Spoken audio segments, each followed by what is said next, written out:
Hello, and welcome to the podcast. I'm Steve, and I'm here with Bill at Stiegelmeyer Park. Good morning, Bill. Morning, Steve. Well, we're here on a rainy, late November morning, and I don't know, I think we got to be careful about the rain. Yes. Don't get sick. Not the time to get sick. So this is the 13th episode ever of the Field Guides. I can't believe we made it this far. Yeah? What we're going to do today, and over the course of many future episodes, is give you the experience of what it's like to be out in the field, in the woods, and on the trail. For almost every episode, Bill and I pick a single natural history topic, research the science on that topic, and head to a natural spot and share with you everything we learned about that topic. And spoiler alert. Not again. Oh, boy. Okay. This episode, Bill and I, we actually covered different topics. Yeah, we were talking about, what we were going to cover, and time was a little bit of a factor for both of us, so we just decided, hey, let's each pick one or two topics that related to what's out now, what's coming in the wintertime, and just kind of surprise each other. And man, did I surprise you, because I didn't pick just one topic. I have many smaller topics. Yeah. Well, do you want to start or do you want me to start? Yeah, why don't you start? All right, so when we were trying to think of topics, the one thing that was on my mind was groups of starlings. People had been posting pictures. I just come across some articles. So I know you know. What are the groups of large groups of starlings called that get together? I don't know. Murmurations. Oh, I thought you were asking me what the terminology was, like how you can have like a goggle of geese or something. I have no idea what those terminologies are. But that's what it is for starlings. It's is it really? Yeah. That's no way, like a murder of crows and a murmuration of starlings? Exactly, yeah. Wow, okay. Ooh, a nice swale. We just walked past. Oh, you know what? Hang on. Before I get into the murmurations, why don't we give people an idea of where we are? Sure, okay. All right, so Stiegelmeyer Park, I think, is best described by the words suburban park. We are really in the middle of one of the suburbs of Buffalo. And this park, it's about 300 acres, but most of it is baseball diamonds and picnic shelters. Well, I shouldn't say most of it, but a good chunk of it. Right, just what we're looking at right now, what we can see. A baseball field, just beyond the edge of the woods. Right. We're on a boardwalk, so obviously that's a bit man-made. And then the path, super, managed by people, because it's just like a very, very neat stone path. Yep. That's what you'll hear us walking on. Completely managed, but the woods around us is mostly second growth. There's some wetland through here. A lot of residents do come, and a lot of them like to feed the animals because they're so acclimated to people here that even birds like woodpeckers will eat out of your hand, and deer will eat out of your hand here. Squirrels come right up behind you. Oh, yeah. So that's an issue that maybe we can tackle in another episode, but it is a nice little island of nature in a sea of suburbia. So, though when I think of Stiegelmeyer, I always think of like wetland. That's pretty much all I think of. Well, I think that boardwalk is the boardwalk that's here. Right, that's precisely why it's here. Yeah, exactly. Sure. So, get back to murmurations, though. Mm-hmm. I didn't realize, I really think this is a topic we could have covered over the course of a whole episode, and maybe we will. Because as I started to get into it, I realized this isn't just about starlings. I mean, this kind of behavior where you have large groups of individuals massing together, people call it collective behavior. And for the different types of animals, the different types of organisms that do it, we have different terms. So when you have a group of birds together, what would you call that? A flock? Right, exactly. Okay. But when you have a group of insects together, you call that a... I don't know. Oh, you do know. Oh, no, I don't know. What would you call a big group of... A swarm? Exactly, oh, okay. Yeah. Okay. What would you call a big group of quadrupeds? A herd? Exactly. And then a group of fish? A school. Yeah, there you go, see? There we go. I guess I do know some stuff. Exactly. But what do you call a large group of phytoplankton? A mat? I suppose you could. A bloom is another term. Bloom. Sure. Although some people separate that out because you could argue that phytoplankton aren't necessarily self-propelled the way the other animals are. Sure. So they kind of plankton kind of go with the currents. Flow. Yeah. They go with the flow. They can direct themselves a little bit, like up and down, and depending on which organism you're talking about too. But all this swarm behavior. It's like this huge area of research that I had no idea about. And there really is no one major term that covers all of this behavior other than just calling it collective motion. Right. All right. And do you think they're doing it? Tell me if you're going to talk about this. Do you think they're doing it for different reasons? Yes. Okay. Definitely. Let's zoom in on birds, though, because we're talking about murmurations. Do you know what you call a group of owls? I thought this was a hoot. A hoot of owls. A parliament of owls. A parliament of owls, okay. Yeah. And then a group of cats. I don't know. A destruction of cats. Oh, so did you have this written down in your notes? Were you ready to say this? Yeah, well, okay, I'm glad that I brought up. No, again, which one did I get totally wrong before? A geese, a gaggle of geese? No, that is true. Oh, that's actually the one? That is accurate. Oh, wow. Yeah. But I should say that for any one group of animals, you could probably find several different terms. Sure. You know what I mean? I think there's official. There are some yeah. that are generally accepted. What are people called? That was a trick question. This isn't a podcast about people. But I was thinking of that. Like, it would be funny to come up with ones for people, like a Miyazaki of anime enthusiasts, or a hot mess of people. There we go. A Sagan of nerds. Yeah, I like it. Yeah, that's good. But anyway, so there's actually a book. Oh, a cosmos of nerds. Oh, that's pretty good. There's a book out there. There's several books out there about collective terms for animals. I don't know if this will be a big deal to you, but one of them is written by James Lipton. Do you know who James Lipton is? No. He's the guy he's a bigwig in the Actors Studio, and he had a TV show where he would interview actors about method acting. And he wrote a book called An Exaltation of Larks. It's like, this is random. Yeah. It did get a lot of good reviews on Amazon, so people can check it out if they're interested. But getting back to murmurations, we got a little off track. Finally, yeah. People see it more often in Europe, where starlings are native to.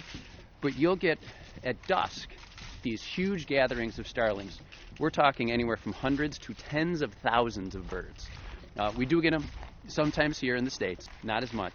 But they've been studied for a long time, and it's funny, in a lot of the reading I did, they talked about how kind of the easy answer is it's to avoid predators. And they said that's a favorite explanation of undergraduate evolutionary biology classes.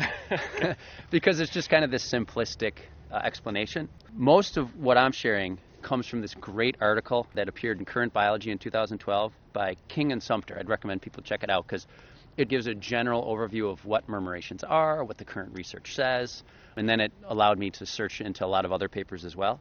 But the answer of why do these huge groups occur, we don't know. There's lots of theories out there. How many times on the field, guys, have you heard us say, I don't know? Exactly. I think that should lend to our credibility. And nothing else, because at least we're honest. We're honest, but then we tell you what people are thinking. Right, so there's ideas out there, and it does have something to do with predators. And kind of the easy answer is, if you're in a large group, the chances are less that you're going to get picked off by a predator than if you were by yourself. Right. That's the easy answer. And that's what they call the selfish herd. I'm sure you've heard of that.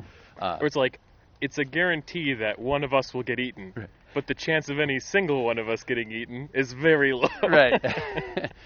And I just have to run faster than you. Yeah, exactly. But there's problems with that theory. One of the lines, again, the guys who wrote this article, you can tell they had a bit of a sense of humor, because they said, if you're producing spectacular displays every evening, it's probably not the best way to avoid being seen by predators, right? Right. Because there are these spectacular displays. Have you seen them, the murmurations, where they just move in waves? I think I've seen them like over the ocean. They're moving in these crazy. It looks like an old early 2000s screensaver. Okay. Yeah. Do you know what I'm talking about? I do. Okay. I totally know what you're thinking about. I had a more a poetic reference. I said it was what's more poetic than a screensaver? That it reminds me of the aurora. The borealis, the way it moves, kind of a curtain moving through the sky. So current research says that it probably provides a way of monitoring predators as they approach. But more recent research has shown that formations of waves and murmurations, it's linked to reduced predation. So there was one study that actually reviewed video, quantitative analysis of video. They did direct observation. And what they saw is like when a predator approaches, peregrine falcon they were looking at, a wave would emanate away from it, and it would actually move faster than the rest of the flock, and almost always it would result in reduced predation success when they would form these waves.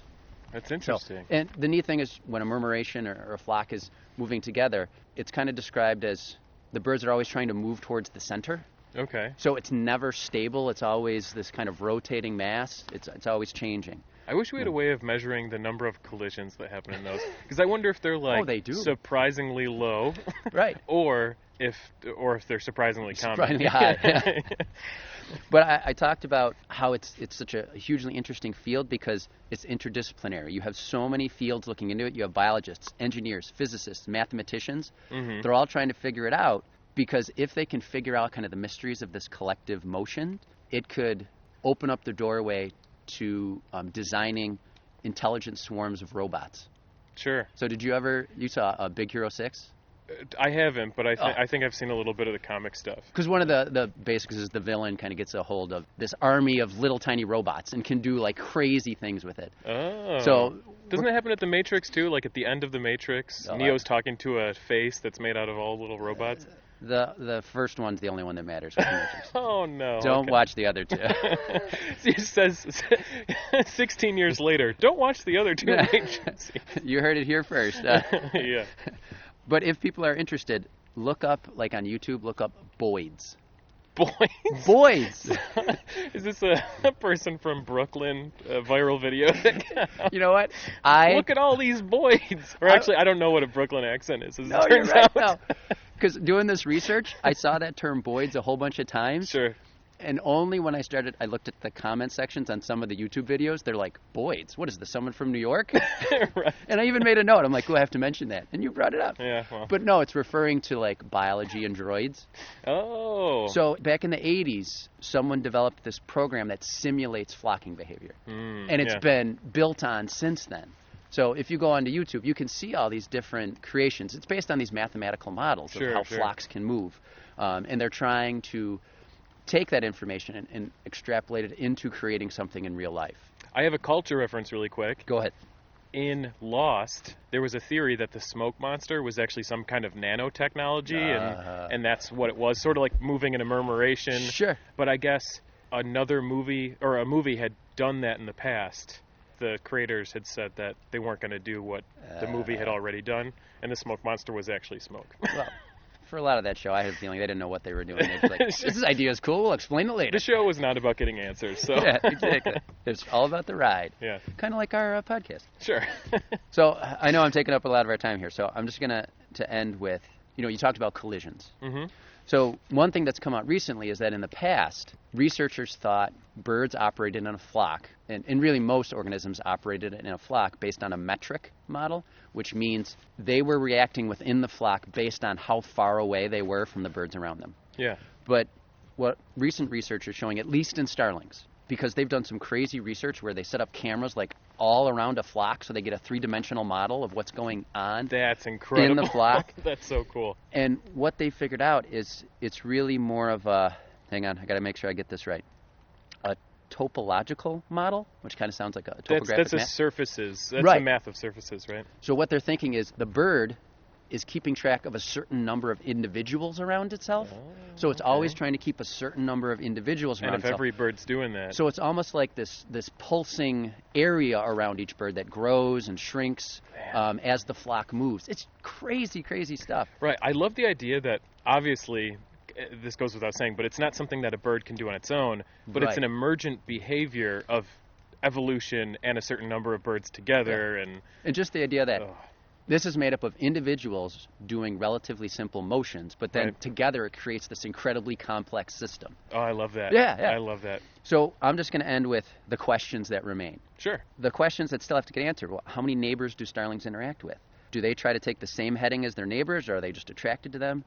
Are the interactions mediated through sight, or maybe by dynamics of airflow that the murmuration creates? Mm-hmm. And could the whole swirling, pulsing thing be explained only in terms of avoiding collisions? Okay. So there's all these questions that still need to be answered. But like I said, obviously this could be a couple episodes, but just to whet people's appetite. And if you're interested, folks, go online and you can look up a YouTube clip. It was filmed about 5 years ago on the River Shannon. These two girls were out canoeing. And I've seen this video. They filmed it. It has like 26 million hits. Oh, yeah. I think it blew up. Yeah. Yeah. But check it out because it is beautiful. Oh, I love it. All right. So I feel like I got so excited about murmurations there that we didn't talk at all about the specifics of starlings. Oh, no. Sturnella. But what I would say to people is look up starlings. Maybe we'll talk about starlings on So another you're not episode. going to tell them anything?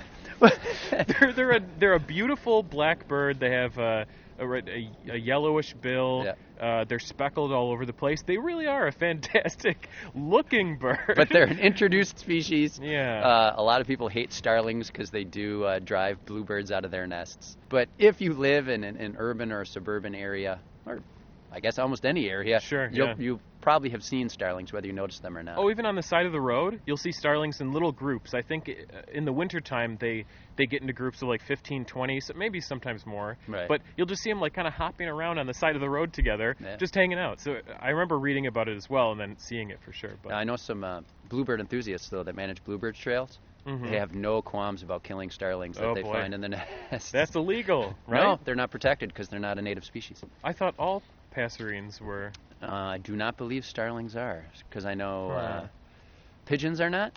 I didn't know that and either. I don't believe starlings are either. Wow. If only we could like train our cats to only go after one or two species of birds. What a great idea! Well, I mean, the cats that you're going to let outside. You shouldn't. No one should let their cats outside. We domesticated them. They're totally cool with the indoors. Give them lots of love and room. But you shouldn't let them outside. It's better for the cat and it's better for the environment. We just lost half our audience. We did. Click. Oh, boy. All right. So Steve has an announcement to make. We were talking off mic. So I feel like you really did get out of control there for a minute. And Bill and I have been playing with the idea of doing shorter episodes. So we think we may just do 2 15-minute episodes this month. We're going to break this walk into two-parter. Yeah, and we do want to say, patrons, I know you guys pay per episode, so Part 2 don't will worry. be free. Part 2 is free. Yeah. We're only charging for one episode, and Part 2 will just come a week after this one's posted. Yeah, it'll come out soon. All right, so let's we got to wrap it up then, right? Yeah, I guess so. So, excitingly, we got 5 new reviews. And I would like to think it's because last episode we encouraged people to leave reviews. Yeah. So thank you for listening, folks. And we didn't do it. Oh, maybe this is the special thing we did. Because you did say we'll do something special. When we get to 25. Oh, I thought you said 15. No, when we get to 25. Right. Oh, I edited the 15 out. That's what happened. I edit so much out of these podcasts. So, folks, if you do want to get in touch with us, check out our website, thefieldguidespodcast.com. You can always email us suggestions, praise, criticism, anything you want to thefieldguides@gmail.com. Check out our Twitter feed at FieldGuidesPod. And check out Steve's great work on Instagram at Field Guides Podcast. I do have to say, my weekly work on Instagram. Steve, you may have noticed, if you're online checking us out, you may have noticed that Steve posted we reached 500 followers on Facebook. So thank you, everybody, for doing that. And that was exciting. 1,000 Instagram followers. Yeah. And Steve did an amazing job putting up an Instagram picture of Sylvester Stallone sporting a Field Guides T-shirt. Yeah, where did he get that from? It looked so legit that I didn't even notice it had a Field Guides logo on it until like 2 or 3 days later. I'm like, oh, wow. You could tell, though, that the people who like us are the right kind of people, because that picture is like one of the least liked pictures on our whole account. And even like the picture before it has like 200 likes. The picture after it has about 200 likes. That picture has like 40 likes. So they're like, nope, ain't nature. So, and they just go right by it. And I love that. I love that about you guys. We got to get a bird in a Field Guides T-shirt. Right. They're like, this account's not about you. I'm not liking this. This account's about nature and seeing cool stuff. That's right. It's basically a Pokemon account. You have to admit that it's basically like real-life Pokemon, because I take every single species. It's just a blown-up version of that species. So everything looks the same size, whether it's a bobcat that we posted or it's an insect. The tiniest little tiger beetle. They're all the same size on Instagram, and I really do. When I scroll through our page, I honestly think of Pokemon. I think it's a Pokemon account. It's all close-ups. Oh, it's incredible. Yeah, I have noticed that. Yeah. I know, and there's problems with close-ups, but that's your thing. Yeah, I guess so. We still love you, Steve. And of course, we want to give a big, sincere thank you to all of our Patreon supporters. Steve and I want to thank you by name, but of course we forgot the list when we came out on the trail today. But we promise that in part 2. But we promise that in a future episode we will be thanking you by name. Please don't think that reflects any ingratitude on our part. So, Steve, let people know if they do want to become a patron of the show, where do they go? They can go to patreon.com/thefieldguides. And that's one of the best ways to support us, because through patronage like that, we can get better equipment. We can just do better work on the show. I think we finally got to the point where we're not losing money every episode. That's always a good point to be at. For the last year or so, we've been losing a bit of money on the podcast. But it's been fun. And we want to keep doing it even if we lose money. That's right. Yeah. And we've learned a lot. All right, folks. Thanks for listening. And remember, this is part 1. Look for part 2 coming up soon.